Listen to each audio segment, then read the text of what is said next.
Libro de los Jueces, capítulo 6, verso 1. Los hijos de Israel hicieron lo malo ante los ojos del Señor, y el Señor los entregó en manos de Madián por 7 años. Verso 6. De este modo empobrecí a Israel en gran manera por causa de Madián, y los hijos de Israel clamaron a Jehová. Israel vivía en un estado de pobreza, una escasez muy fuerte. Cada vez que ellos tenían listas las cosechas, inmediatamente llegaban los madianitas, los amalecitas y los hijos del oriente. Dice la escritura que llegaban como langostas, animales que devoran todo. Utiliza la palabra de Dios una figura de un animal que se devora todo. Cuando estaban listos los cultivos, las cosechas, entonces llegaban esos 13 grupos y arrasaban con todo. Dice la escritura que pisoteaban todos los cultivos, lo que ellos tenían, lo que habían cosechado, con tanto esfuerzo, con tanto amor para poder subsistir. Fue un periodo duro para ellos, 7 años, vivir bajo la esclavitud de la pobreza. Creo que a nadie le gusta la pobreza, ¿verdad? La pobreza es fea. Vivir bajo la pobreza es humillante. Y Dios está en el asunto. Dice la escritura que llegaban estos hombres en camellos. Los camellos para ese entonces no se usaban para eso, pero ellos fueron, los de Madián, fueron los primeros que utilizaron los caballos como un arma poderosa de guerra. Era una infantería poderosa. Nadie había utilizado los camellos para ese entonces. Los camellos son animales ágiles, fuertes, corren demasiado. Sus patas pisan demasiado, acaban con todo. Y esos eran los que utilizaban los madianitas para dañarle los cultivos, las cosechas al pueblo de Israel. Algo así, escúcheme bien, algo así tal vez algunas personas se han visto en esta misma situación. Te lo coloco de esta manera. Cuando una persona ha estado trabajando durante 5 días o 6 días y el día sábado recibe su cheque, e inmediatamente recibe su cheque, sale para depositarlo, cambiarlo y de repente se lo roban, lo atracan, lo asaltan. 15 días tal vez, algunos trabajan por 2 semanas y le pagan el cheque, el dinero, y de repente aparecen ladrones, le devoran todo. Y cada vez que trabaja la persona, tal vez si trabaja un mes y al mes le pagan, llegan los ladrones, los madianitas, los amalecitas y arrasan con todo. Nunca progresaban. Hasta que clamaron al Señor, dice la escritura, que se cansaron de eso. No hay nada mejor que cuando nos hallemos en situaciones difíciles, clamemos a Dios.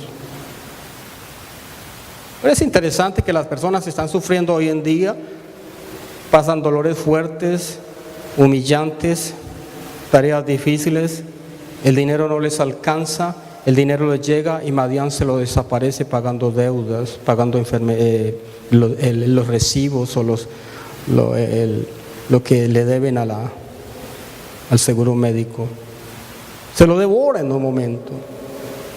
La clave es clamar al Señor. Otros, el enemigo Madián se lo devora a través de los vicios. Toman el dinero para los vicios y siguen de esa manera. Pero lo más hermoso es que, dígalo, tenemos que clamar al Señor. Si queremos salir de esa pobreza, de esa situación difícil, no hay nada mejor que ir ante el Señor y decirle: Señor, perdóname, pero te ruego que me ayudes. El ángel de Jehová una aparición nuevamente de Jesucristo, una preencarnación del Cristo antes de venir a la tierra. El mismo Señor Jesucristo se le apareció. Necesitamos eso. Que Jesucristo se revela en nuestras vidas. Que Él venga, nos hable. Gedeón, yo estoy contigo. Eres varón esforzado y valiente. Note cómo el Señor lo llama. Eres fuerte, eres esforzado. No eres lo que te han dicho, que no sirves para nada, que eres débil, que eres un pobrecito. El Señor no nos mira así. El mundo nos quiere mirar así. Tu familia tal vez te quiere mirar pobre. El Señor se le aparece. Necesitamos que el Señor se nos aparezca verdaderamente. Y le dice, varón, mujer. No solamente a los hombres, las mujeres también, mujeres esforzadas y valientes. Ok, varón esforzado, mujer esforzada. ¿Eres mujer esforzada? Diga la mujer. Diga, yo soy una mujer. Oh, es de admirar a las mujeres, en serio. Así te dice el Señor, mujer, hoy. Eres mujer esforzada, valiente. No eres lo que te están queriendo decir. Gedeón, dice Gedeón, Señor, levántate. Varón esforzado y valiente. Gedeón responde, Señor, ¿con qué nos vas? Si tú estás con nosotros, ¿por qué nos ha sobrevenido esto? ¿Por qué nos ha acontecido esto? ¿Dónde están las maravillas que nuestros padres nos contaron? Donde tú nos sacaste de Egipto, verso 13. ¿Y por qué tú nos has desamparado, Señor? Y nos has entregado en manos de los madianitas. El Señor no desampara a nadie, déjeme decirle. Somos nosotros que nos desviamos. Él no nos desampara. Así que Él está contigo. Ha estado siempre ahí. Tú crees que estás sola, solo, pero el Señor está ahí. Él no desampara a sus hijos. Dice la Escritura que el que habita al abrigo del Altísimo morará bajo la sombra del Omnipotente, y diré yo a Jehová, esperanza mía y castillo mío, mi Dios en quien confiaré. Él me librará del lazo del cazador, de la peste destructora. Con sus plumas me cubrirá, y debajo de sus alas estaré seguro. El nombre del Señor siempre en la Biblia está como guardador, protector, siempre, refugio, torre fuerte. ¿Por qué nos ha desamparado? Verso 14, el Señor no le responde a Gedeón. ¿Sabe que el Señor no entra en esas querellas o en esas discusiones, en esos diálogos? Demasiadas personas gastan tanto tiempo preguntándole a Dios, escúcheme bien, hasta el día de hoy llevan años preguntándole al Señor y nunca han hallado respuesta. Pues no la vas a hallar. ¿Por qué, Señor, si yo te amaba? ¿Por qué, Señor, si yo hacía aquello? ¿Por qué, Señor? El Señor no tiene nada que ver con eso. El Señor quiere es ir adelante. Él te está diciendo, mira lo que tengo. Mire cómo le responde el Señor. Verso siguiente. Mirándole, lo miró. Ve, Gedeón, con esta tu fuerza salvarás a Israel de la mano de los madianitas. ¿No te estoy enviando yo? Ve, levántate, no gastes más tiempo de esa manera. Hoy es tiempo, hoy es día. Yo te estoy enviando. ¿Con qué voy a salvar? Verso 15 a Israel, Señor. Y aquí que mi familia es. Ese es el punto. Es pobre, Señor. Es Manasés y yo soy el menor de la casa de mi padre. Es cierto. Había pobreza en Israel. Había pobreza. Y si había pobreza, entre los más pobres de los pobres era la familia de Gedeón. ¿No pasa así a veces? Yo recuerdo eso en mi familia. Pero cuando llegó Jesucristo, dejamos de ser pobres. Y ya nos miraban diferente. Ya no éramos los mismos ni nos decían los mismos. Yo soy el menor, dijo Gedeón. Entonces, miren esto, había pobreza en Israel. La causa de la pobreza, tome nota, Salmo 106, verso 36. Vaya por un momento, por favor, allá, tome nota, para que usted sepa cuál es la causa de la pobreza en la mayoría de las personas, familias. Tiene varias connotaciones. Salmo 106, ¿cómo inicia la pobreza? El Señor había dicho al pueblo de Israel: ustedes van a entrar a una tierra preciosa, es la tierra de su destino. Deuteronomio capítulo 7, tome nota, anéxelo. El Señor le dice: ustedes van a entrar a la tierra del destino y allí van a destruir todo lo que yo les diga. Pero resulta que ellos no hicieron eso. Salmo 106, 34, ¿está conmigo? No destruyeron a los pueblos que Jehová les dijo. Primero, cuando nosotros llegamos a la vida cristiana tenemos que empezar a despojarnos de cosas que nos afectaron, que nos dañaron, pero la mayoría de las personas no quieren despojarse de eso. Cuando usted entra a la tierra de las promesas, a la tierra del destino, a una nueva vida en Cristo, la Escritura dice en 2 Corintios 5, 17, el que está en Cristo es una nueva criatura. Las cosas viejas pasaron. El Señor le dice al pueblo de Israel: ustedes van a destruir las naciones. Verso 34, pero ellos no las destruyeron, sino que empezaron a hacer alianza con ellos. Eso está en el libro de Jueces, en el capítulo 1. 35, antes se mezclaron con las naciones. Se mezclaron y aprendieron sus malas costumbres.